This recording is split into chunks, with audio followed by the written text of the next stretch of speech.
the place names academic. She had the theory, which sort of made me sit back in my chair when I was reading it, that where a boundary goes through an old hill fort, you're seeing the splitting up of one massive estate into two smaller ones. So in essence, those two estates that we might perhaps still have today in the form of parishes, put together makes one massive Romano-British estate, possibly even older than Romano-British, back to Celtic times.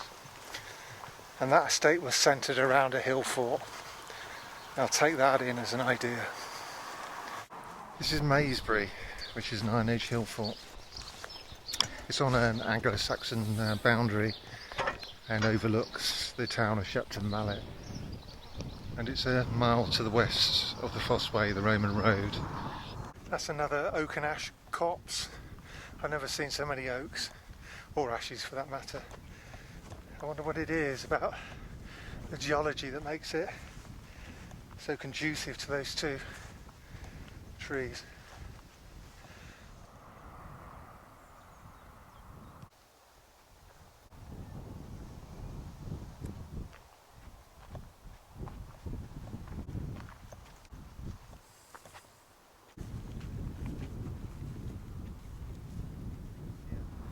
And this is the boundary stones for the Saxon Charter of Sheppey. It's the lands around the River Sheppey, and that wasn't its original name. Its original name was Dolting, and the source of that is the settlement of Dolting. There's a holy shrine, holy well there. But Dolting is half Welsh and half English. The Dolt part is Welsh, and it's something like Dowel, and it means dirty river. And the Ing part means the people of. So Dolting is the people of the dirty river. It's one of those nice names that are both British and English. Talking of which, we've come to Maesbury, which is not its real name. Maesbury itself, if it was the correct name, would be half Welsh and half English as well. But its real name in the Saxon Charter is Merkesbury, and that means the fortification of the boundary.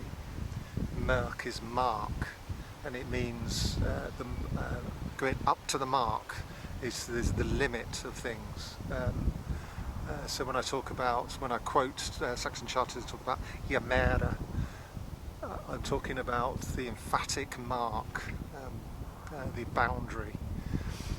So this is the fortification of the boundary.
I've moved over somewhat. I don't know whether you remember on the previous video I talked about a crossroads, a Roman crossroads, two Roman roads. Well, if you go, the Fosse Way is what we concentrated on, but oh my god.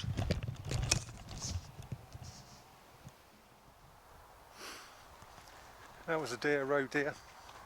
Talking of which, there is a, in the charter, going north from here, the next boundary marking is Rome Farm, which is, it says to, oh god,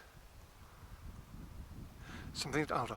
Yeah, there's why I couldn't remember it was because there's a couple of strange signs in the record for the next location, Romouth. Right, it's probably Romouth. And roe means rach, which is roe deer, which is what I just saw a minute ago, which you didn't get to see because my camera work was so bad. And mouth means sort of scything land, taking hay. And it's now Romead, or something like that. Is it Romead? Anyway, what was I saying? Crossroads, Roman crossroads. We've been concentrating on the Fosse Way. But there's another road that goes along the ridge, which is the road along here, along the bottom of this hill here. And we just come 1.5 miles from there to have a look at Maesbury. On the next video I'm going to be going a little bit closer to home. I think if you would like me to do your village, not every village has a Saxon charter or Roman road or anything like that, but if there is anything like that and you would like me to go into depth about it, do a little bit of research and do a video, then please leave a comment below and I'll be happy to do it.